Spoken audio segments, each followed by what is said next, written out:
Good morning everyone. Lecture start करते हैं आज का आपका। ओके, जल्दी जल्दी सब लोग लाइव ज्वाइंट हो जाओ। जैसे लास्ट वीक में मैंने आपको बताया था कि आपका एक चैप्टर जो है, एक कंसेप्ट जो है वो कंप्लीट हो गया है, and that is organisation of cell.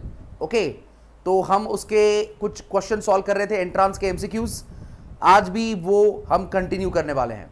Okay, तो चलो फटाफट सब लोगों ने लाइव ज्वाइंट हो जाना है लेक्चर के लिए, so that we can start with today's lecture. Sampada very good morning, Bhakti good morning, Mohini good morning. चलो बाकी के लोग जल्दी जल्दी कहां पे हैं, सब लोग ज्वाइन करो फटाफट।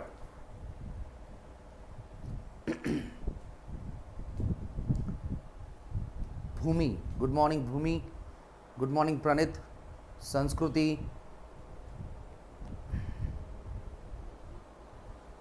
चलो फटाफट ज्वाइंट हो जाओ सब लोग। आई होप कि आप लोगों ने, सब लोगों ने नोट्स को रिवाइज करके रखा होगा properly.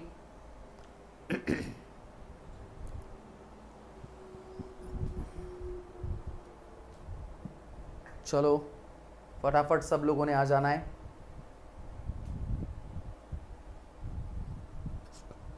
Good morning Harshal, Surekha good morning. चलो फटाफट फटाफट आ जाओ जितने भी लोग हैं।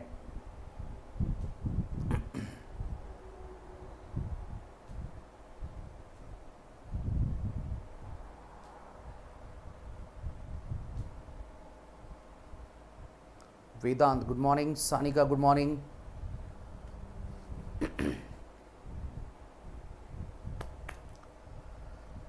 बहुत सारे लोग लाइव नहीं दिख रहे मुझे, जो बचे हुए हैं उन्होंने जल्दी जल्दी ज्वाइन करना है। मानसी गुड मॉर्निंग,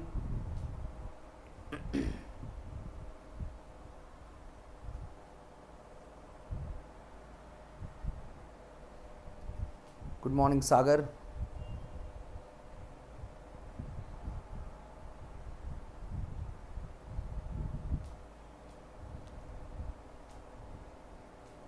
ठीक है। चलो जितने लोग आ चुके हैं, रुचिता भी आ चुकी है, वेरी गुड। ओके, हम स्टार्ट कर लेते हैं, बाकी के लोग तब तक ज्वाइन करेंगे। ओके, आई होप कि अगले 5-10 मिनट में सब लोग ज्वाइन हो जाएंगे लेक्चर के लिए। तो देखो, लास्ट लेक्चर में we have discuss 30 questions. 30 questions हमने लास्ट लेक्चर में डिस्कस किए थे। Okay, regarding the concept of organisation of cell. आज उसके आगे का पार्ट हम कंटिन्यू करने वाले हैं। ओके, तो 31 नंबर का क्वेश्चन, सॉरी ये 30 नंबर का क्वेश्चन हमने डिस्कस कर लिया था। 31 नंबर का क्वेश्चन आपके सामने है। In bacterial cell pili helps in the process of, चलो क्या होगा इसका आंसर कौन बताएगा? चैट बॉक्स में आपको, जैसे लास्ट लेक्चर में आपने आंसर किए थे उसी तरह आंसर करना है फटाफट। तो क्वेश्चन आपके सामने है कि बैक्टीरियल सेल के अंदर पीलाई नाम का एक स्ट्रक्चर है, वो कौन से प्रोसेस में मदद करता है? 4 ऑप्शंस आपके सामने हैं, respiration, photosynthesis, conjugation and clinging. चलो जल्दी जल्दी बोलना है। ओके, हर्षल को बी लग रहा है, फोटोसिंथेसिस नहीं। ओके, बाकी के लोगों ने भी आंसर करना है, जल्दी जल्दी बोलो। Chetan, Sanskriti, everybody saying the answer is B. चलो जल्दी जल्दी बोलो बाकी के लोग। 3 ही लोगों ने आंसर किया है, सब लोगों को आंसर करना कंपलसरी है, बहुत सिंपल है ये। चलो यस, आंसर करो फटाफट। क्या आएगा आंसर? ऑप्शंस आपके सामने हैं। In bacterial cell pili helps in the process of, कहां पे मदद करेंगे ये पीलाई? रेस्पिरेशन में, फोटोसिंथेसिस में, कॉन्जुगेशन में, या फिर क्लिंगिंग की प्रोसेस में? सागर ने आंसर भेजा है, सागर को सी लग रहा है, चेतन को वापस ए लग रहा है। ओके यस, बाकी के लोगों के आंसर्स नहीं मिले हैं मुझे अभी तक। वेदांत, उसके बाद रुचिता, संस्कृति, संस्कृति ने तो आंसर कर दिया है। चलो जल्दी जल्दी फटाफट आंसर दे दो। मानसी और वेदांत को सी लग रहा है, संपदा इज सेइंग डी। क्या बात है। चलो एक शॉर्टकट में क्या कंसेप्ट है समझाता हूं। ओके, मान लो कि ये एक बैक्टीरियल सेल है आपका और यहां पे ये दूसरा बैक्टीरियल सेल है। ओके, तो यहां पे एक ब्रिज जैसा स्ट्रक्चर आपको देखने को मिलेगा, okay, which is known as pili. इसको हम पीलाई ऐसा बोल सकते हैं। And through this pili there is a transfer of genetic material from one cell to another cell. जो जेनेटिक मटेरियल है वो एक सेल से दूसरे सेल में ट्रांसफर हो सकता है, and this process is known as conjugation. इस प्रोसेस को हम क्या बोलते हैं? कॉन्जुगेशन ऐसा बोलते हैं। ओके, तो ये जो क्वेश्चन आपके सामने था, इसके लिए करेक्ट आंसर या फिर राइट आंसर जो है वो होगा आपका कॉन्जुगेशन। कॉन्जुगेशन क्या होता है मैंने समझा दिया है आपको। Transfer of genetic material from one bacterial cell to another. Genetic material एक सेल से दूसरे सेल में ट्रांसफर होता है। ओके, तो इस ट्रांसफर को हम कॉन्जुगेशन बोल सकते हैं, और ये होता है किसकी मदद से?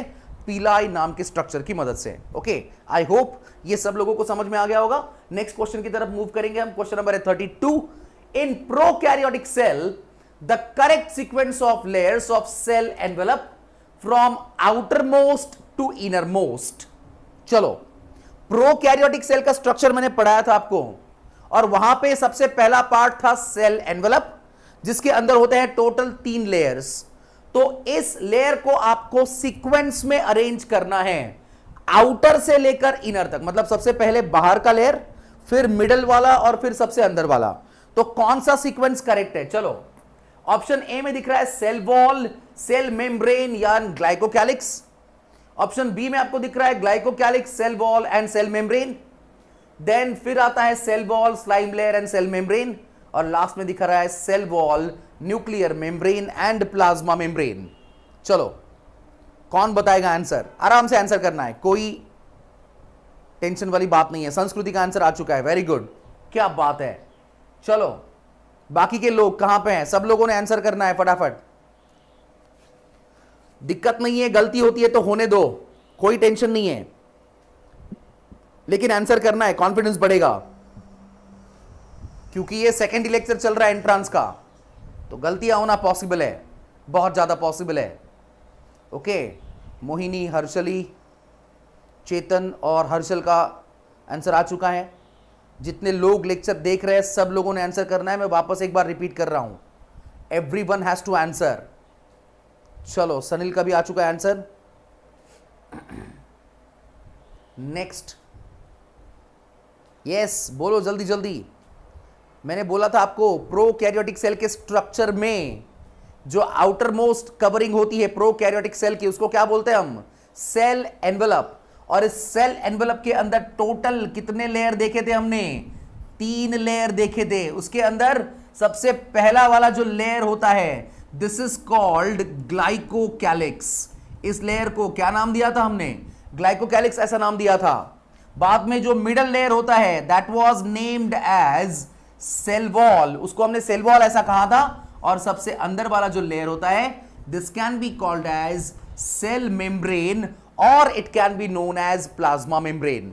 इसको आप सेल मेम्ब्रेन भी बोल सकते हो या फिर प्लाज्मा मेम्ब्रेन भी बोल सकते हो। तो आउटर से इनर हमको जाना है, तो सीक्वेंस क्या बनता है? सबसे पहले तो क्या आएगा? ग्लाइकोकैलिक्स, फिर आएगा आपका सेल वॉल, और फिर सबसे अंदर आएगा आपका सेल मेम्ब्रेन। और ये सीक्वेंस हमको दिख रहा है आपके ऑप्शन बी के अंदर। ओके, तो ये जो क्वेश्चन है आपका 32 नंबर का, इसके लिए जो करेक्ट आंसर होगा आपका, वो होगा आपका option B. Okay, I think ये सब लोगों को समझ में आ गया होगा। नेक्स्ट पार्ट की तरफ मूव करेंगे। अगला पार्ट जो है 33 नंबर का क्वेश्चन है, in prokaryotic cell the outer most layer of cell envelope is called. चलो, ये तो इसका आंसर मैं ऑलरेडी आपको दे चुका हूं, अभी 1 मिनट पहले मैंने आंसर दे दिया है। What is the name given to the outermost layer of cell envelope? Is it glycocalyx? Is it cell wall? Is it glycoprotein or is it glyoxysomes? कितना सिंपल है देखो। अगर आपने लेक्चर्स अटेंड किए हैं प्रॉपरली, नोट्स को properly देखा है, रिवाइज किया है, तो not a single question is difficult. आपको खुद को यह समझ में आता होगा या फिर आ रहा होगा। ओके, तो चलो जल्दी जल्दी आंसर करना है। सब लोग आंसर कर रहे हैं, अभी आंसर देने का स्पीड जो है वो बढ़ रहा है धीरे धीरे, और ये बहुत अच्छी बात है। ओके, जो लोग अभी भी इन्वॉल्व नहीं है आंसरिंग में, उन्होंने इन्वॉल्व हो जाना है, सो दैट आपको भी थोड़ा सा कॉन्फिडेंस मिलेगा। प्रोकैरियोटिक सेल अभी बताया मैंने, 3 लेयर होते हैं सेल मतलब के अंदर, और सबसे बाहर का जो लेयर होता है that layer is called glycocalyx. उस लेयर को क्या बोलते हैं हम? ग्लाइकोकैलिक्स ऐसा बोलते हैं। ओके, तो ये जो क्वेश्चन है आपका 33 नंबर का, करेक्ट आंसर जो है वो है ऑप्शन ए। सब लोगों ने आंसर किया है almost, and everybody is got it right. सब लोगों का आंसर जो है वो करेक्ट है। वेरी गुड, क्या बात है। अगले क्वेश्चन की तरफ जाएंगे। क्वेश्चन नंबर है आपका 34, which is the function of receptor molecules present on the bacterial cell wall. चलो, क्या है? आपके बैक्टीरियल सेल वॉल के ऊपर कुछ रिसेप्टर मॉलिक्यूल्स होते हैं। देखता हूं कौन आंसर करता है इसको। ओके, जल्दी जल्दी आंसर बता दो। चलो,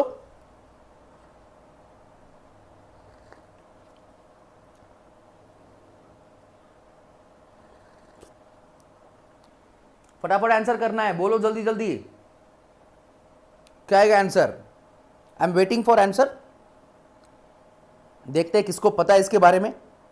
शायद ये मैंने मेरे नोट्स में नहीं दिया है आपको, लेकिन देखते हैं कि किसको पता है इसके बारे में। जल्दी से बोलना है।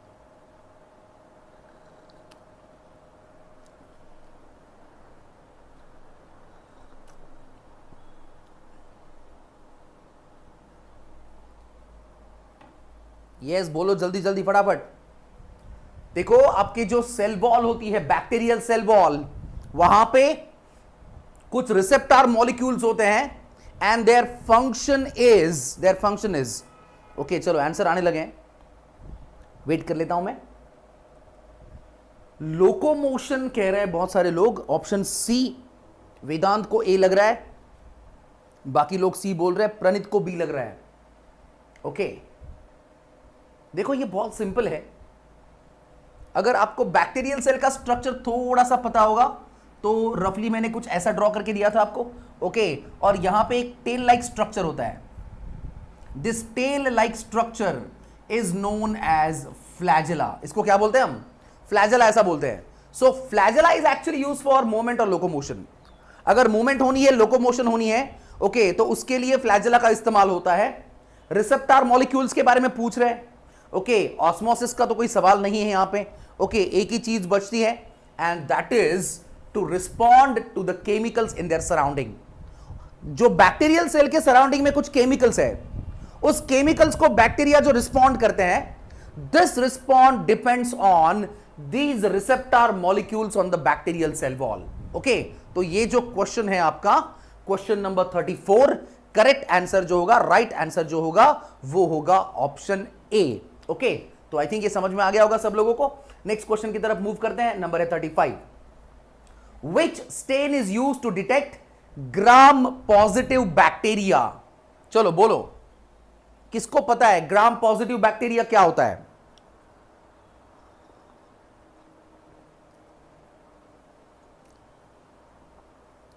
फटाफट आंसर करो, बोलो जल्दी जल्दी। यस,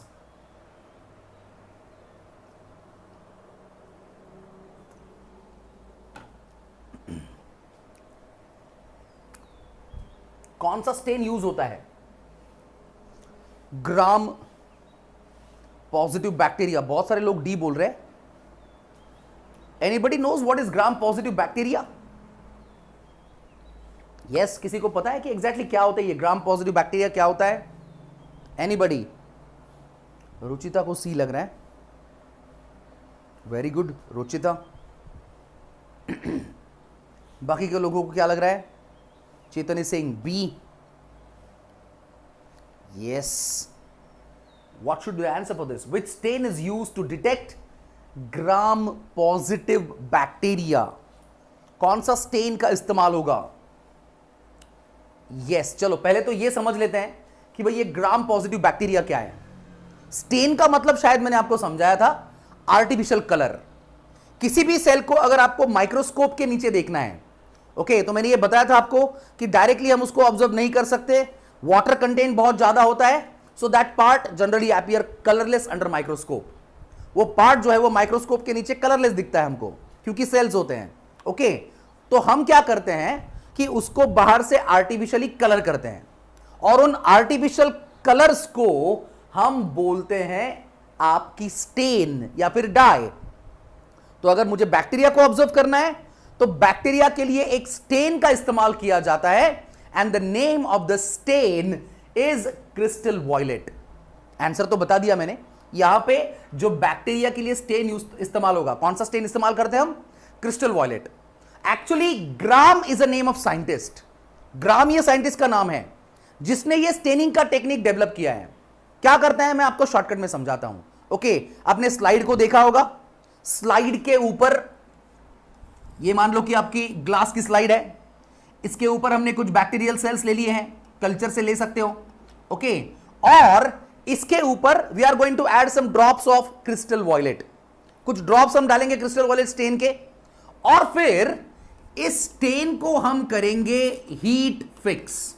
अभी आप बोलेंगे सर ये हीट फिक्स मतलब क्या होता है? एक फ्लेम होती है, बर्नर होता है। ओके, जैसे मोमबत्ती की फ्लेम जलती है उसी तरह एक फ्लेम आपको लेबोरेटरी में मिल जाएगी। ओके, उस फ्लेम के ऊपर आपको स्लाइड को रैपिडली घुमाना है और फिर ये घुमाने के बाद वो स्टेन वहां पे हो जाएगी heat fix. And then after you have to wash that with alcohol. उस स्लाइड को डायरेक्टली आपको क्या करना है? वॉश करना है अल्कोहल के साथ। जब आप अल्कोहल से उसको वॉश करेंगे, there are some bacteria, okay, the stain is loose. Alcohol से वॉश करने के बाद वो स्टेन निकल जाती है। बैक्टीरिया उस स्टेन को क्या कर देता है? लूज कर देता है। अगर उसने स्टेन को लूज कर दिया, so this is known as gram negative bacteria. लेकिन कुछ बैक्टीरिया ऐसे भी होते हैं जो स्टेन को रिटेन करके रखते हैं। स्टेन को क्या करके रखेंगे? रिटेन। अल्कोहल से वॉश करने के बाद भी वो स्टेन को नहीं छोड़ने वाले हैं। तो ऐसे बैक्टीरिया जो होते हैं वो होते हैं ग्राम पॉजिटिव। सो ये दो टाइप के बैक्टीरिया आपको ध्यान में रखने हैं, ग्राम पॉजिटिव एंड ग्राम नेगेटिव। जो आपके ग्राम स्टेन को, क्रिस्टल वॉयलेट स्टेन को रिटेन करते हैं वो ग्राम पॉजिटिव है। जो उसको लूज करते हैं वो कौन सा है? ग्राम नेगेटिव है। वापस बोल रहा हूं, Christian Gram is a name of scientist who develop this technique of bacterial staining. इसलिए इस तरह के नाम आए, gram positive and gram negative. तो आई थिंक ये समझ में आ गया होगा। Okay, yes Vedant, very correct. It has a thick cell wall which involves a chemical dye and this all depends on the cell wall। ये स्टेन को पकड़ के रखेगा या छोड़ देगा अल्कोहल से वॉश करने के बाद। सो ये डिपेंड करता है किसके ऊपर? आपके सेल वॉल के ऊपर। स्टेनिंग जो है ना वो सेल वॉल में है। ओके, तो ये भी आपको बहुत बार पूछा जा सकता है कि gram positive, gram negative bacteria जो हम क्लासिफाई करते हैं, ये जो दो टाइप हम बैक्टीरिया के बताते हैं, वो कौन से बेसिस के ऊपर हम बात कर रहे हैं? So we are talking on the basis of cell wall. Okay, ये भी आपको पता होना चाहिए। ओके, यहां पे आई थिंक ये समझ में आ गया है सब लोगों को। ग्राम स्टेनिंग क्या है ये क्लियर है सब लोगों को? बता दो जल्दी जल्दी। यस, अगर ग्राम स्टेनिंग का कंसेप्ट क्लियर होगा, ओके, तो आगे बढ़ते हैं अगले क्वेश्चन की तरफ। एक नया कंसेप्ट था यहां पे जो बता दिया मैंने आपको, सिंपल सा टेक्निक है। जल्दी जल्दी चैट बॉक्स में रिप्लाई करना है, कमेंट बॉक्स में रिप्लाई कर दो। Is it clear? यस, चलो चलो फटाफट फटाफट, दो ही लोगों के रिप्लाई आ रहे हैं। आप लोग रिप्लाई करते चलो फटाफट चैट बॉक्स में। जितने जल्दी आप अच्छी तरह से रिप्लाई करोगे। वेदांत, कौन सा डायग्राम देखना है? ग्राम पॉजिटिव और ग्राम नेगेटिव बैक्टीरिया का दिखा देता हूं। ओके, या फिर आपके ग्रुप के ऊपर फॉरवर्ड करता हूं, डोंट वरी।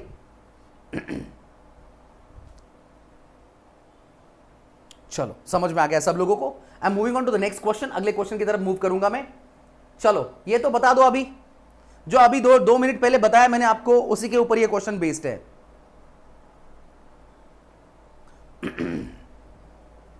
यस, चलो जल्दी जल्दी फटाफट फटाफट बोल दो।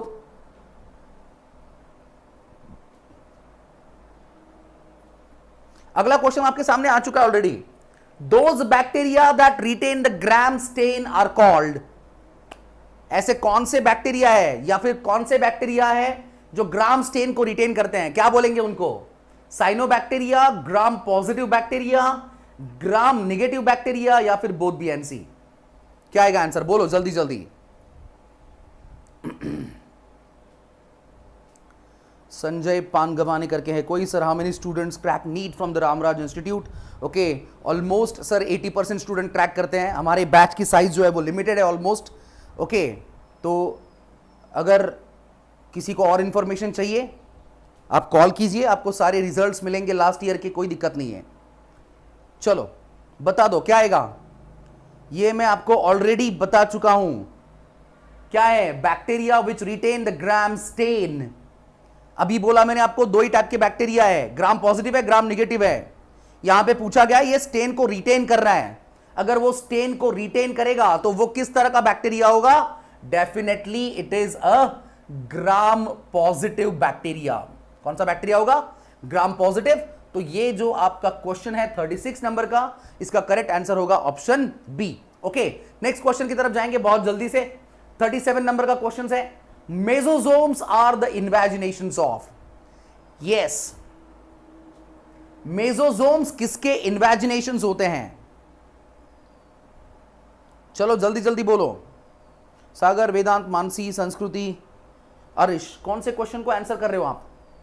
37 को आंसर कर रहे हो, जो आप बी भेज रहे हो आंसर। अरे मेसोजोम्स के बारे में पूछा है, मेसोजोम्स, शायद आपने मेसोजोम्स को पढ़ा नहीं है।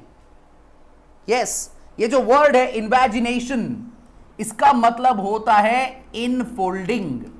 इन्वेजिनेशन का मतलब क्या है? इनफोल्डिंग से, अंदर की तरफ वो फोल्डेड होते हैं।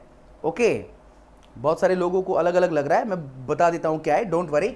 ओके, तो आपके सेल एनवेलप के अंदर आपने बताया सर 3 लेयर होते हैं। सबसे बाहर का लेयर कौन सा होता है? ग्लाइकोकैलिक्स।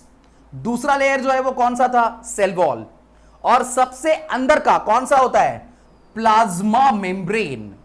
तो ये प्लाज्मा मेम्ब्रेन इस तरह अंदर की साइड में फोल्ड हो जाता है, लाइक दिस। ये मैंने ड्रॉ कर दिया है, ये जो पूरा है वो प्लाज्मा मेम्ब्रेन है। और यहां पे थोड़ा सा ऑब्जर्व करो, ये प्लाज्मा मेम्ब्रेन अंदर की साइड में क्या हो गया? फोल्ड हो गया है। तो इसको हम बायोलॉजिकली क्या बोलेंगे? इन्वेजिनेशन या फिर इनफोल्डिंग।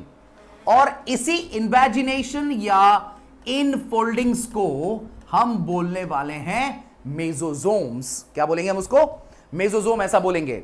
ये मेसोजोम्स का एग्जैक्ट फंक्शन अभी पता नहीं है। कुछ लोग बोलते हैं कि वो रेस्पिरेशन में इन्वॉल्व है, कोई बोलता है डीएनए के रिप्लिकेशन में है, किसी को लगता है कि वो सेल वॉल बनाते हैं, किसी को लगता है कि वो एक सेल से दूसरे सेल में जेनेटिक मटेरियल को डिस्ट्रीब्यूट करते हैं।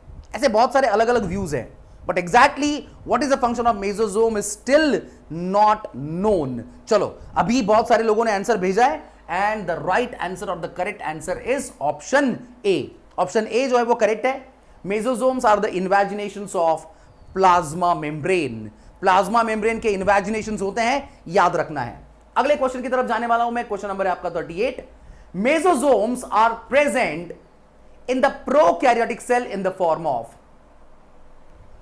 किस फॉर्म में हो सकते हैं? वेसिकल्स के फॉर्म में, टिब्यूल्स के फॉर्म में, लैमिली के फॉर्म में, या फिर ऑल ऑफ दीज।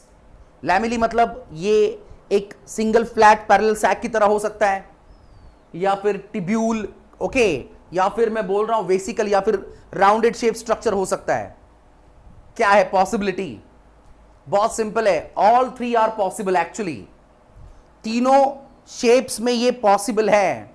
तो मेसोजोम वेसिकल्स की तरह हो सकते हैं, इरेगुलर ब्रांचिंग या टिब्यूल्स की तरह हो सकते हैं, ओके, या फिर लैमेली के फॉर्म में भी हो सकते हैं। यस, बहुत सिंपल है। चलो, वेरी गुड, आंसर्स आ रहे हैं सब लोगों के। And the right answer is option D, that is all of these. All of these जो है ये करेक्ट आंसर होगा। मैं बोल रहा हूं, वापस एक बार बोल रहा हूं, राउंडेड या फिर स्पेरिकल शेप मतलब वेसिकल्स, इरेगुलर ब्रांचेस उसको बोल सकते हैं टिब्यूल्स, या फिर हम बोल सकते हैं लैमेली के फॉर्म में। Okay, all 3 forms are possible, तीनों फॉर्म्स में होना पॉसिबल है। तो ये जो क्वेश्चन है आपका, इसके लिए राइट आंसर होगा option D, all of these. Okay, next question की तरफ जाएंगे। क्वेश्चन नंबर है 39, प्रोकैरियोटिक सेल शोज। चलो, ये तो बहुत सिंपल टाइप का क्वेश्चन है। अभी इसमें तो मुझे नहीं लगता कि किसी की गलती होगी।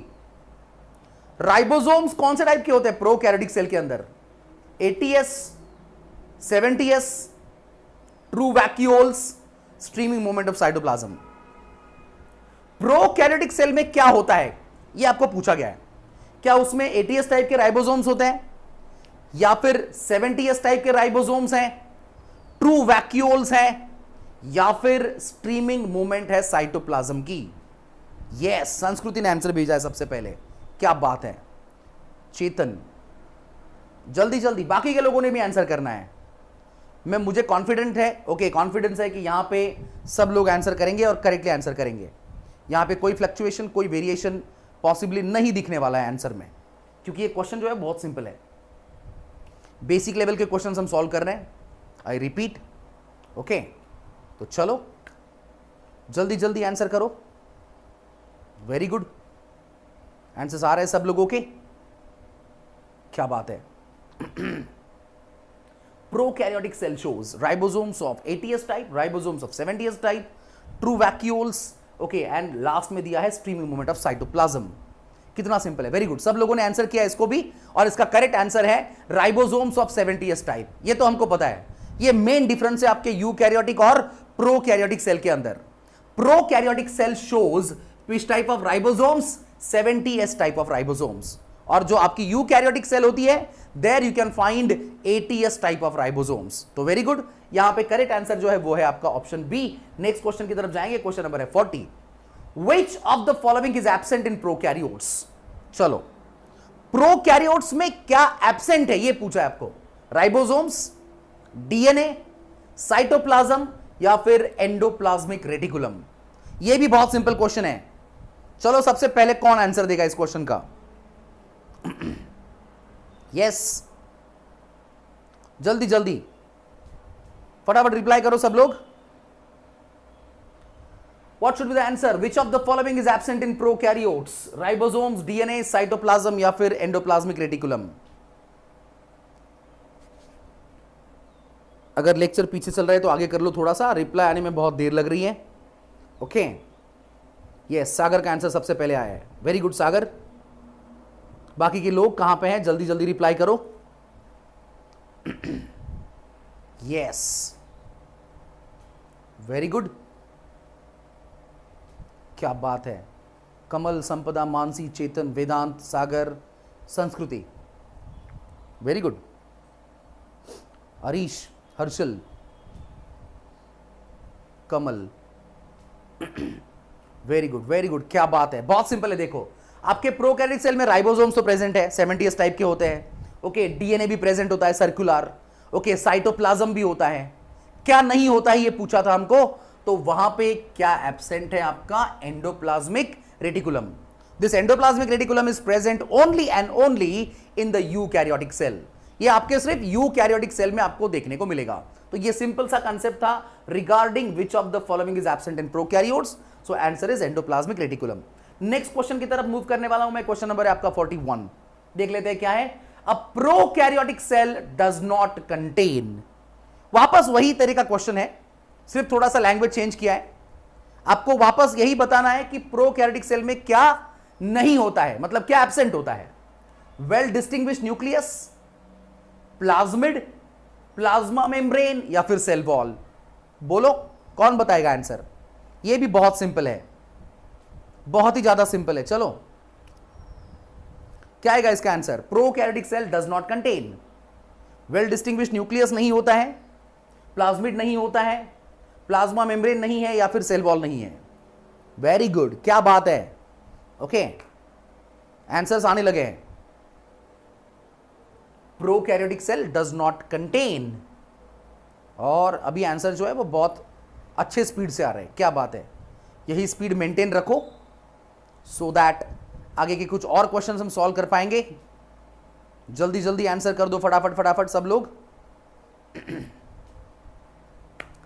वेरी गुड वेरी गुड, सब लोगों ने आंसर किया है, सबका आंसर करेक्ट है। ओके, प्रो का मतलब होता है प्रिमिटिव, कैरी ऑन का मतलब है nucleus. So it do not have a well distinguished nucleus.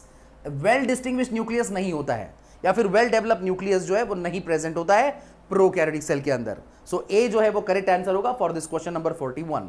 अगले क्वेश्चन की तरफ जाएंगे, क्वेश्चन नंबर है 42। देखो क्या है क्वेश्चन।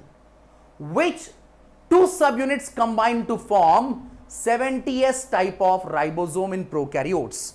चलो, मैंने बताया था इलेक्ट्रॉन माइक्रोस्कोप के नीचे ribosomes are going to appear something like this. तो ये जो ऊपर वाला है इसको हम बोलते हैं स्मॉलर सब यूनिट, ये आपका स्मॉलर सब यूनिट है राइबोसोम का। और ये जो नीचे की तरफ आपको दिख रहा है दिस इज कॉल्ड लार्जर सब यूनिट। ये कौन सा सब यूनिट है? लार्जर सब यूनिट है। ओके, तो लार्जर और स्मॉलर सब यूनिट कौन से टाइप के होते हैं ये आपको पूछा गया है। ओके, तो चलो 40s and 30s, 50s and 30s, 60s and 20s, या फिर 20s and 40s। Mathematics apply नहीं करना है, चेतन ने आंसर भेज दिया है, बाकी के लोग भी आंसर करो। चलो, बहुत सिंपल है, बहुत ही ज्यादा सिंपल है। Very good. फटाफट रिप्लाई करना है, सब लोगों ने आंसर करना है, जल्दी जल्दी बोल दो क्या आएगा आंसर। वेरी गुड, सब लोगों के आंसर आ रहे हैं। भूमि को सिर्फ कुछ अलग लग रहा है। ओके, भूमि एक बार चेक करो। सिंपल है, क्वेश्चन बहुत सिंपल है। स्मॉलर और लार्जर सब यूनिट के बारे में पूछा है। Of which type of ribosome? 70s। तो बहुत सिंपल है ये। ओके, स्मॉलर सब यूनिट जो है it is of 30s type. S का मतलब भी बताया था, Svedberg's coefficient of sedimentation, sedimentation rate का ये यूनिट होता है। ओके, और जो लार्जर सब यूनिट होता है it is of which type?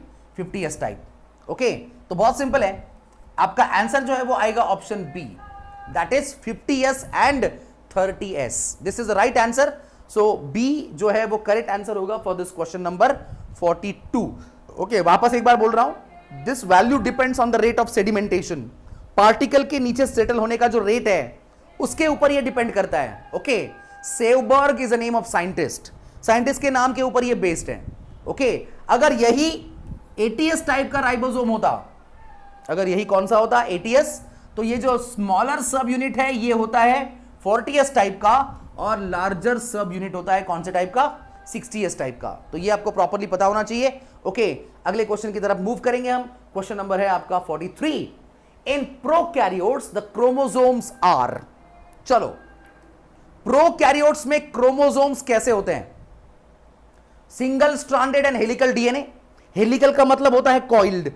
Okay, single stranded and circular DNA, double stranded circular highly loop DNA molecule, या फिर आएगा double stranded loop like DNA.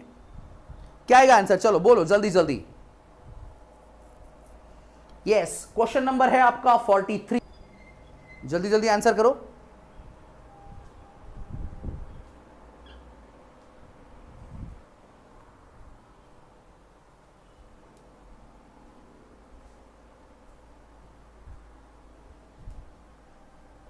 बंद झालं होतं, बफर होतं, झालं चालू झालं। चलो फटाफट आंसर करना है। I am waiting for your answer. I think थोड़ा सा बीच में बफर हुआ था लेक्चर, लेकिन we are back to the connection now, no problem. Yes,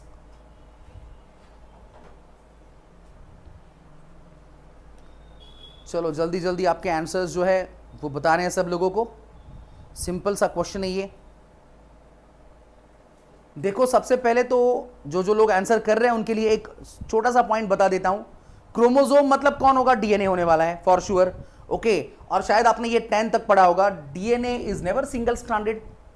DNA जो है कुछ इस तरह होता है, सब लोगों ने देखा भी है, रफ डायग्राम बनाता हूं सिर्फ, इस तरह का डीएनए आपने देखा होगा। ओके, तो ये एक स्ट्रैंड है और ये दूसरा स्ट्रैंड है। स्ट्रैंड का मतलब होता है थ्रेड, ओके, धागा जिसको बोल सकते हैं। ओके, तो डबल स्ट्रैंडेड है, सिंगल स्ट्रैंडेड तो बिल्कुल नहीं होगा। तो पहले दो ऑप्शंस तो वहीं पे चले गए, सोचना भी नहीं उसके बारे में। डीएनए जो है it is always double stranded, या तो वो यूकैरियोट्स में होने दो या फिर प्रोकैरियोट्स में होने दो। अभी फर्क सिर्फ इतना है कि प्रोकैरियोट्स में वो सर्कुलर होता है, यूकैरियोट्स में वो सीधा होता है, लीनियर होता है। क्या फर्क है? दोनों जगह पे डबल स्ट्रैंडेड है, लेकिन यूकैरियोट्स में वो कैसा है? लीनियर, सीधा। ओके, और आपके प्रोकैरियोट्स में वो सर्कुलर फॉर्म में है। ओके, तो देखो यहां पे डबल स्ट्रैंडेड आ गया, फिर ये वर्ड भी आ गया circular, highly loop DNA molecule. Okay, तो अभी सब लोग ट्रैक पे आ गए वापस। करेक्ट आंसर जो है इस क्वेश्चन का वो है आपका option C, that is double stranded circular and highly loop DNA molecule. चलो ये तो समझ में आ गया होगा सब लोगों को। अगले क्वेश्चन की तरफ जाएंगे, क्वेश्चन नंबर है 44। Prokaryotic cell does not show. वापस वही क्वेश्चन आ रहे हैं, प्रोकैरियोटिक सेल में क्या नहीं होता है, ये पूछा है वापस आपको एक बार। 70th type of ribosomes, cell wall, cytoplasmic streaming moment या फिर जेनेटिक मटेरियल। बोलो क्या आएगा आंसर? कौन आंसर कर रहा है इसको? जल्दी जल्दी फटाफट आंसर कर देना है। वेरी गुड, अरीश का आंसर आ चुका है सबसे पहले, संस्कृति का भी आ चुका है। ओके, आंसर्स अभी राइट आने लगे हैं बहुत सारे लोगों के। यस, वेरी गुड, बताओ जल्दी जल्दी क्या आएगा। क्या बात है, करेक्ट है, सब लोगों का आंसर जो है यहां पे करेक्ट है। ये जो आपका प्रोकैरियोटिक सेल है, it's cytoplasm do not show streaming movements. मैंने बोला था आपको साइटोप्लाज्म मूव होता है, वाइब्रेटरी मूवमेंट्स होते हैं कुछ। ओके, तो ये जो मूवमेंट है ये आपके साइटोप्लाज्म में क्या होते हैं? एब्सेंट होते हैं। सिंपल सा लॉजिक है। ओके, तो साइटोप्लाज्मिक स्ट्रीमिंग मूवमेंट यहां पे नहीं देखने को मिलेंगे आपको। सिंपल है यहां पे। तो prokaryotic cell does not show पूछा गया था, करेक्ट आंसर जो है वो है ऑप्शन सी, जो सब लोगों ने आंसर किया है। अगले क्वेश्चन की तरफ मूव करेंगे, क्वेश्चन नंबर है 45। द प्रोकैरियोटिक सेल्स, चलो क्या है प्रोकैरियोटिक सेल के बारे में? Do not have true nucleus, true होना चाहिए था वहां पे, स्पेलिंग मिस्टेक है। Okay, have single circular and large DNA molecule. उसके बाद है have DNA molecules which remain in direct contact with cytoplasm, या फिर आएगा all of these. Yes, what should be the answer for this now? Prokaryotic cell के बारे में आपको पूछ रहे हैं, so do not have true nucleus, ये तो करेक्ट है। ट्रू न्यूक्लियस नहीं होता है प्रोकैरियोटिक सेल में, nucleus is not well developed. Okay, दूसरा ऑप्शन पढ़ लो, have single circular and large DNA molecule. एक ही डीएनए मॉलिक्यूल होता है, सिंगल एंड सर्कुलर, पॉसिबल, ये भी करेक्ट है। Okay, have DNA molecule which remain in direct contact with cytoplasm, ये भी करेक्ट है। न्यूक्लियस अगर वेल डेवलप नहीं है तो उसको जो बाउंड्री है न्यूक्लियस की, न्यूक्लियर मेम्ब्रेन जिसको हम बोलते हैं, वो एब्सेंट है। अगर न्यूक्लियर मेम्ब्रेन ही एब्सेंट होगा तो आपका डीएनए जो है वो डायरेक्टली किसके कांटेक्ट में रहेगा? साइटोप्लाज्म के कांटेक्ट में होगा। ओके, इतना सिंपल है। तो तीनों के तीनों ऑप्शंस करेक्ट आ रहे हैं, तो लास्ट ऑप्शन जो है वो काम करेगा और वो होगा आपका all of these. All of these जो है, this will be the right answer for this question number 45। Okay, चलो अगले क्वेश्चन की तरफ मूव करेंगे। क्वेश्चन नंबर है आपका 46। In prokaryotic cell nuclear material is known as, चलो जल्दी जल्दी आंसर करो इसको। In prokaryotic cell nuclear material, genetic material को क्या बोला जाता है? न्यूक्लियोसोम, न्यूक्लियोप्लाज्म, न्यूक्लियोलस या फिर न्यूक्लियोइड। चार ऑप्शन आपके सामने हैं, जल्दी जल्दी आंसर करो इसको भी। नोट्स अगर आपने पढ़े हैं, ओके, तो हेडिंग में ही इसका आंसर दिया गया है। ये जो टॉपिक की हेडिंग है वहीं पे इसका आंसर है। जेनेटिक मटेरियल ब्रैकेट में कुछ लिखा हुआ है, आपको सिर्फ देखना है कि क्या है वहां पे। न्यूक्लियोसोम है, न्यूक्लियोप्लाज्म है, न्यूक्लियोलस है या फिर न्यूक्लियोइड है। बोलो क्या बात है, वेरी गुड, करेक्ट आंसर आ रहे हैं अभी सब लोगों के। यस, जल्दी जल्दी रिप्लाई करो, फटाफट फास्ट रिप्लाई करना है सब लोगों को। वेरी गुड, क्या बात है, चलो करेक्ट है। मैंने बोला था आपको न्यूक्लियस वेल डेवलप नहीं है, तो genetic material is very popularly known as nucleoid. Nucleoid ऐसा बोला जाता है। तो करेक्ट आंसर जो है वो है आपका ऑप्शन डी। सब लोगों का वहीं आ चुका है आंसर। तो मैं अगले क्वेश्चन की तरफ मूव करूंगा। ओके, नेक्स्ट क्वेश्चन है आपका 47। क्रोमैटोफोर्स आर फाउंड इन, चलो क्रोमा का मतलब समझाया था, कलर। क्रोमा का मतलब क्या होता है? कलर होता है। तो आपको पूछा है क्रोमैटोफोर्स कहां पे देखने को मिलेंगे? Photosynthetic bacteria, cyanobacteria, both A and B या फिर नन ऑफ दीज। एक सिंपल सा कंसेप्ट बता देता हूं, chromatophores contains different types of pigments. अलग अलग टाइप के पिगमेंट्स आपको यहां पे देखने को मिलेंगे, just like bacteriochlorophyll, bacterioviridin. So chlorophyll हमको पता है, क्लोरोफिल होगा तो अगर ग्रीन कलर का है। क्रोमा का मतलब बोल रहा हूं कलर है, तो ये कलर्ड पिगमेंट है, मोस्टली ग्रीन कलर का पिगमेंट है। तो अगर ग्रीन कलर के पिगमेंट की बात कर रहा हूं तो शायद इसके ऊपर से आपको ये लॉजिक समझ में आ जाना चाहिए। क्रोमैटोफोर्स कहां पे देखने को मिलते हैं? कौन बताएगा आंसर? मैंने आपको ऑलरेडी थोड़ा सा हिंट दे दिया है। क्या है? पिगमेंट्स होते हैं इसके अंदर, जस्ट लाइक बैक्टीरियोक्लोरोफिल, बैक्टीरियोविरिडिन। ओके, और ये पिगमेंट ग्रीन कलर का है। अगर ग्रीन कलर का पिगमेंट है, वेरी गुड भूमि, तो वो कहां पे मदद करेगा? फोटोसिंथेसिस में। सो जो बैक्टीरिया फोटोसिंथेसिस कर रहे हैं उनके अंदर प्रेजेंट होंगे। सो पहला तो राइट होगा, फोटोसिंथेटिक बैक्टीरिया। और जो बैक्टीरिया फोटोसिंथेसिस परफॉर्म करते हैं उन्हीं को बोलते हैं cyanobacteria. One and the same, कोई डिफरेंस नहीं है। फोटोसिंथेटिक बैक्टीरिया को ही क्या बोला जाता है? साइनोबैक्टीरिया ऐसा बोला जाता है। ओके, तो यहां पे करेक्ट आंसर जो होगा वो होगा आपका option C, that is both A and B. दोनों जो है वो करेक्ट है। दोनों के अंदर आपको क्रोमैटोफोर्स जो है वो देखने को मिलेंगे। ओके, चलो अगले क्वेश्चन की तरफ मूव करते हैं। क्वेश्चन नंबर है 48। इन 70th type of ribosome yes stands for. ये बहुत सिंपल सा क्वेश्चन है, अभी जल्दी जल्दी आंसर्स आने चाहिए। आपके प्रोकैरियोटिक क्रोमोसोम के बारे में पूछ रहे हैं, सॉरी राइबोसोम के बारे में। 70th टाइप के 70th टाइप के राइबोसोम्स में यस का मतलब क्या होता है? Sedimentation rate, Svedberg unit, synthesis rate, या फिर बोथ ए एंड बी। क्या आएगा 48 का? वेदांत को बी लग रहा है, लेकिन वेदांत मैंने बोला था Svedberg's coefficient of what? Sedimentation. इसके ऊपर सोचो। यस, जो लोग बी आंसर कर रहे हैं थोड़ा सोच लो आराम से, मैं क्या बोल रहा हूं। ओके, यस का मतलब क्या है? सेवबर्ग्स कोएफिशिएंट ऑफ सेडिमेंटेशन। सेडिमेंटेशन ये वर्ड भी इंपॉर्टेंट है। ओके, तो यस सेडिमेंटेशन रेट के लिए भी स्टैंड कर सकता है और सेवबर्ग यूनिट के लिए भी स्टैंड कर सकता है। दोनों आ सकते हैं, दोनों आ सकते हैं, दोनों। अगर दोनों आएंगे तो आंसर क्या आएगा?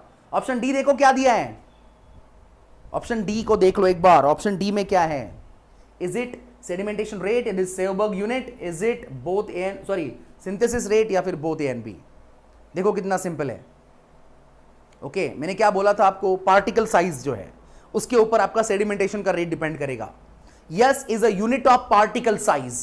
पार्टिकल साइज का यूनिट है, सेवबर्ग यूनिट है। ओके, तो दोनों चीजें राइट बोल सकते हैं हम। तो आंसर जो होगा वो होगा option D, that is both A and B. ये करेक्ट होने वाला है। अगले क्वेश्चन की तरफ मूव करते हैं। क्वेश्चन नंबर है 49। In prokaryotes the genetic material is. चलो, प्रोकैरियोट्स का जेनेटिक मटेरियल कैसा है? बहुत सिंपल है क्वेश्चन। अभी ये मैंने अभी 2 मिनट पहले बताया था आपको प्रोकैरियोट्स का डीएनए कैसा होता है, लीनियर या सर्कुलर। तो अगर वो समझ में आ गया होगा तो इसका आंसर आप जल्दी से दे दोगे मुझे। Circular sorry linear DNA with histone, linear without histone, circular with histone, या फिर सर्कुलर विदाउट हिस्टोन। हिस्टोन्स क्या होते हैं वो भी बताया था मैंने। डीएनए के कॉइलिंग के लिए ये प्रोटीन्स की जरूरत होती है, तो उस चीज को हम बोलते हैं हिस्टोन। प्रोटीन, प्रोटीन का टाइप है। बोलो क्या आएगा answer? You have to answer the question number 49 now. Sanskriti को सी लग रहा है। संस्कृति एक बार वापस सोचो क्या आएगा। चेतन को डी लग रहा है।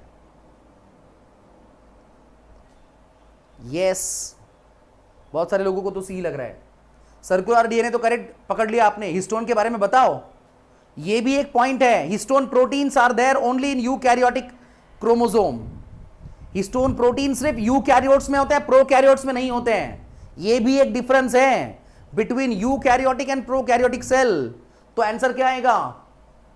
अभी बोलो आंसर क्या आएगा? बहुत सिंपल है ये, जल्दी जल्दी। हाँ, अभी ट्रैक पे आ रहे हैं आंसर। बहुत सिंपल है। प्रोकैरियोट्स में जेनेटिक मटेरियल जो है वो होता है circular DNA. Circular DNA without histones. Histones यहां पे नहीं होते हैं, ये आपको समझना है, ये आपको ध्यान में रखना है। ओके, तो ये जो है आपका इसका करेक्ट आंसर जो है वो है option D, that is circular DNA without histones. Correct है। अगले क्वेश्चन की तरफ जाएंगे। क्वेश्चन नंबर है आपका 50। इन बैक्टीरिया प्लाज्मिड इज एन होना चाहिए था सिर्फ, वहां पे मिस्टेक है। वापस एक बार, प्लाज्मिड्स क्या होते हैं? Extra chromosomal material, main DNA, non functional DNA, या फिर रिपीटेटिव जीन। यह भी बताया था मैंने प्लाज्मिड्स के बारे में, बहुत ज्यादा कुछ इंफॉर्मेशन भी बताई थी। प्लाज्मिड्स जेनेटिक इंजीनियरिंग में इस्तेमाल होते हैं, transfer of genetic material from one organism to another. Okay, insulin का भी एग्जांपल दिया था। आज जो इंसुलिन बन रहा है, जेनेटिकली इंजीनियर्ड इंसुलिन, वहां पे भी इनका इस्तेमाल हो रहा है। ओके, तो ये जो प्लाज्मिड्स होते हैं ये क्या है? 50 नंबर का क्वेश्चन है, आपको आंसर करना है। Extra chromosomal material, main DNA, non functional DNA या फिर रिपीटेटिव जीन। वेदांत को भी लग रहा है नहीं। वेदांत देखो क्या है, सिंपल है। एक बार आप चैप्टर को प्रॉपर्ली रिवाइज कर लो। एक जस्ट अ मिनट, मैं आपको बता देता हूं क्या है। ये देखो, यहां पे आपको, ये आपकी बैक्टीरियल सेल है, जो मेन डीएनए है वो है circular DNA, like this. Okay, इसी को आप बोलते हो प्रोकैरियोटिक क्रोमोसोम, ये उसका जेनेटिक मटेरियल है। लेकिन मैंने बोला था कि इसको छोड़ के और कुछ एक्स्ट्रा में सर्कुलर डीएनए के मॉलिक्यूल होते हैं। ये मेन डीएनए है जो जेनेटिक मटेरियल का काम कर रहा है, लेकिन इसको छोड़ के और कुछ एडिशनल सर्कुलर डीएनए के मॉलिक्यूल होते हैं, उनको बोलते हैं प्लाज्मिड्स। Additional, extra. ओके, ये वर्ड भी अगर आपके दिमाग में आ गया तो भी आपको आंसर मिल जाएगा। ना वो मेन डीएनए है, नॉन फंक्शनल डीएनए, ऐसा कोई कंसेप्ट नहीं होता है वहां पे। रिपीटेटिव जीन का भी कोई सवाल नहीं है। ओके, तो एक्चुअली जो एक्स्ट्रा क्रोमोसोमल मटेरियल है उसी को हम बोलते हैं प्लाज्मिड। इसको हम क्रोमोसोम भी बोल सकते हैं, जो मेन डीएनए है। क्या बोल रहा हूं, आराम से सुनो। जो आपका मेन डीएनए है, that can be known as prokaryotic chromosome. उसको क्या बोल सकते हैं हम? प्रोकैरियोटिक क्रोमोसोम बोल सकते हैं। इसको छोड़ के और कुछ एडिशनल सर्कुलर डीएनए है, इसलिए वर्ड इस्तेमाल किया एक्स्ट्रा क्रोमोसोमल। ओके, तो ये जो कंसेप्ट है आपका, राइट आंसर होगा आपका ऑप्शन ए। आई थिंक ये सब लोगों को समझ में आ गया है। अगले क्वेश्चन की तरफ जाऊंगा मैं। क्वेश्चन नंबर है आपका 51। Plasmid is used in genetic engineering because, अभी मैंने बोला आपको, मुझे अगर जीन्स को एक ऑर्गेनिज्म से दूसरे ऑर्गेनिज्म में ट्रांसफर करना है तो वो प्लाज्मिड की मदद से हम करते हैं। इसको बोलते हैं हम जेनेटिक इंजीनियरिंग। तो वहां पे प्लाज्मिड क्यों इस्तेमाल हो रहे हैं? They are easy to isolate, they are able to replicate, मतलब डुप्लीकेट कॉपीज बना सकते हैं। ऑटोनोमसली, मतलब खुद के खुद बना लेंगे। It act as an agent for gene transfer, gene transfer के एजेंट की तरह काम करते हैं। ओके, क्या आएगा बोलो? 51 नंबर का क्वेश्चन आपके सामने है। इसका आंसर क्या होगा? जल्दी जल्दी बोलना है, फटाफट आंसर करो इसको। Yes, it is easy to isolate, it is able to replicate autonomously, it act as an agent for gene transfer, all of these। चलो बता देता हूं, बहुत सिंपल है। नहीं वेदांत, सब कुछ है। उसको बैक्टीरियल सेल से निकालना बहुत इजी है। दूसरी चीज, वो खुद रिप्लिकेट हो सकते हैं क्योंकि वो डीएनए है, खुद के डुप्लीकेट कॉपीज खुद बना सकते हैं। ओके, और वो जीन ट्रांसफर को, मैंने अभी बोला आपको, अगर मुझे एक ऑर्गेनिज्म से जीन निकाल के दूसरे ऑर्गेनिज्म में डालना है, it can be done with the help of plasmids. Okay, वापस एक बार मेरा जो लेक्चर है प्रोकैरियोटिक सेल का, उसको देखो, वहां पे मैंने ये प्लाज्मिड जो है ना बहुत अच्छी तरह से एक्सप्लेन किया है। ओके, तो ये आपको पूरा का पूरा समझ में आ जाएगा, कोई दिक्कत नहीं है। आज थोड़ा सा कंफ्यूजन हो रहा है, होने दो। ओके, लेकिन अगर कंफ्यूजन होता है, लेक्चर को वापस एक बार देखो। ये आपके ऑनलाइन का जो फिलहाल चल रहा है टीचिंग का सबसे बड़ा एडवांटेज है। लाइव लेक्चर हो जाने के बाद या तो आप डाउट्स पूछ लेते हो, पूरा लेक्चर तो देखने को नहीं मिलता है, लेकिन यहां पे मैं बोल रहा हूं पूरा का पूरा लेक्चर अवेलेबल है, वापस एक बार देख सकते हो। एक बार देखो, दो बार देखो, जितनी बार देखना चाहते हो उतनी बार रिपीट देख सकते हो। ओके, तो ये सबसे बड़ा एडवांटेज है। हमको पॉजिटिव साइड्स देखने हैं, नेगेटिव साइड्स की तरफ थोड़ा सा हमको ध्यान नहीं देना है। ओके, तो यहां पे ये जो क्वेश्चन है, करेक्ट आंसर जो होगा वो होगा आपका option D, that is all of these. सब कुछ आएगा, मतलब ये आंसर करेक्ट है। ओके, चलो अगले क्वेश्चन की तरफ जाएंगे हम। क्वेश्चन नंबर है 52। Plant cell differs from animal cell in having. Plant cell में ऐसी कौन सी चीज है जो एनिमल सेल में नहीं है? वही डिफरेंस होगा। तो mitochondria, ribosomes, Golgi bodies and cell wall. चलो ये तो बहुत सिंपल है, इसका आंसर कौन देगा मुझे? Plant cell differs from animal cell in having what? Very good, अभी आंसर्स आ रहे हैं फटाफट। बहुत सिंपल सा क्वेश्चन है ये। ओके, प्रोकैरियोटिक सेल के क्वेश्चंस हमने खत्म कर दिए। Now we have started with the eukaryotic cell. अभी जो क्वेश्चंस आएंगे वो यूकैरियोटिक सेल के बेसिस के ऊपर होंगे। करेक्ट आंसर है सेल वॉल। सब लोगों ने आंसर किया है, वेरी गुड। प्लांट सेल में सेल वॉल प्रेजेंट होती है, एनिमल सेल में वो एब्सेंट होती है, ये हमको पता है। ओके, इमीडिएटली मैं नेक्स्ट क्वेश्चन की तरफ जाऊंगा। Question number 53, what is the function of cell wall. चलो, सेल वॉल का क्या फंक्शन है? सेल वॉल के फंक्शन के बारे में आपको पूछा गया है, तो क्या आएगा? To provide shape and support, to protect the protoplasm against mechanical injury, to transport the materials, या फिर ऑल ऑफ दीज। क्या आएगा आंसर? बोलो, जल्दी जल्दी बोलना है, फटाफट बोल दो। यस, ये भी बहुत सिंपल सा क्वेश्चन है और यहां पे सब लोगों के आंसर्स भी मुझे देखने को मिल रहे हैं। यस, वेरी गुड, सारे के सारे उसके फंक्शंस होते हैं, तो करेक्ट आंसर जो होगा वो क्या होगा? ऑल ऑफ दीज, ऐसा आएगा, सिंपल।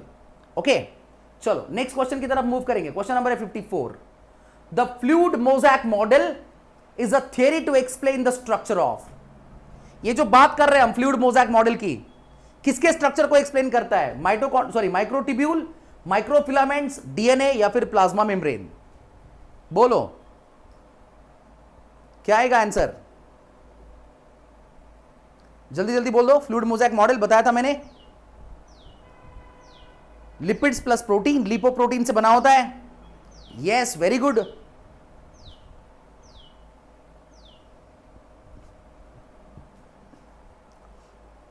जल्दी जल्दी आंसर करो, फटाफट, चलो बोल दो। सिर्फ आरिश ने आंसर किया है, बाकी के लोगों ने नहीं किया है। यस, सेकंड लास्ट क्वेश्चन है आज के लेक्चर का, इसके बाद एक और क्वेश्चन लेंगे हम सिर्फ। वेरी गुड, बहुत सिंपल है। प्लाज्मा मेम्ब्रेन के स्ट्रक्चर को डिस्क्राइब करने के लिए इस्तेमाल करते हैं हम इसको। Okay, propose by two scientist Singer and Nicolson. Lipids के दो लेयर होते हैं और दोनों के बीच में प्रोटीन्स होते हैं, इसको बोलते हैं हम fluid mosaic model. So this is an theory to explain the structure of plasma membrane. Plasma membrane के स्ट्रक्चर के बारे में ये बात करता है। ओके, चलो अगले क्वेश्चन की तरफ जाएंगे, last question for the today's lecture. Okay, lipid bilayer contains two parts as head and tails. In this the tails are. Okay, lipid का जो मॉलिक्यूल है वो कुछ इस तरह से होता है, ये पता है हमको। There is one head, rounded head. Okay, and there are two tails. दो tails होते हैं और एक rounded head होता है। Okay, head is hydrophilic. Head जो होता है वो कैसे बताया था मैंने? हाइड्रोफिलिक होता है। It has attraction of water and tails are hydrophobic. Tail जो होती है ना वो कैसी होती है? हाइड्रोफोबिक होती है। ओके, तो वो वाटर को रिपेल करती है, फियर होता है वाटर का। तो आपको पूछा गया है टेल्स कैसे होते हैं। ओके, तो यहां पे टेल्स आर हाइड्रोफोबिक। टेल जो है वो क्या होते हैं? हाइड्रोफोबिक होते हैं। बहुत सारे लोगों ने आंसर दिया इसको भी। ओके, करेक्ट आंसर है सब लोगों का। तो ये थे आपके आज के लेक्चर के कुछ क्वेश्चंस। कल के लेक्चर में भी हम यही कंटिन्यू करेंगे, क्योंकि अभी तक आपने सिर्फ प्रोकैरियोटिक सेल के ऊपर के क्वेश्चन सॉल्व किए हैं। ओके, इसके बाद कल क्या रिवाइज करके रखना है आपको वो भी बता देता हूं। यूकैरियोटिक सेल से आगे आपको पढ़ना है, जो मैंने नोट्स आपको भेजे हैं। ओके, मैं बोल रहा हूं यूकैरियोटिक सेल से आगे का पार्ट आपको रिवाइज करके रखना है, सो दैट कल जो मैं क्वेश्चंस लूंगा वहां पे आपको कोई कंफ्यूजन नहीं होगा। बहुत जल्दी जल्दी फटाफट आप सब लोग आंसर कर सकते हो। ओके, तो चलो यहां तक अगर किसी को कुछ डाउट्स है तो जल्दी जल्दी मुझे पूछ लो। यहां तक सब लोगों को समझ में आ गया है? कुछ लोग अगर न्यू ज्वाइंड हुए हैं या फिर नए ज्वाइनिंग्स हैं, टेंशन नहीं लेना है, और एक दो लेक्चर के बाद एक नया टॉपिक स्टार्ट हो जाएगा। ओके, तब तक आप एक काम कर सकते हो, पिछले जो लेक्चर्स हुए हैं जैसे जैसे टाइम मिलता है उन लेक्चर्स को देखो और इन लेक्चर्स को रेगुलरली कंटिन्यूअसली अटेंड करो। ओके,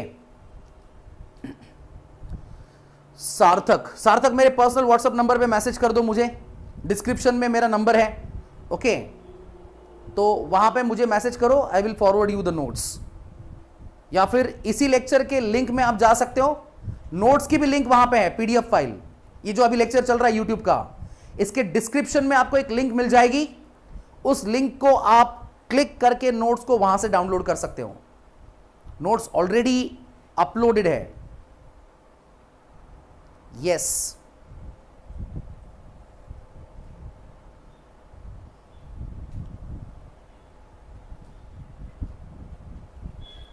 वेदांत इसको मैं कल एक्सप्लेन करूंगा, डोंट वरी। लिपिड के बाइलेयर को कल इसके ऊपर और कुछ क्वेश्चंस होंगे, कोई दिक्कत नहीं है। फिलहाल तो इमीडिएटली अभी दूसरा लेक्चर स्टार्ट होना है 5 मिनट के बाद। ओके, तो ये जो है आपका लिपिड का पार्ट, ये मैं आपको वापस कल एक्सप्लेन करूंगा। कल मुझे पूछिए, 100% मैं इसको एक्सप्लेन करता हूं। ओके, और किसी को कुछ डाउट्स है तो पूछ लो जल्दी जल्दी।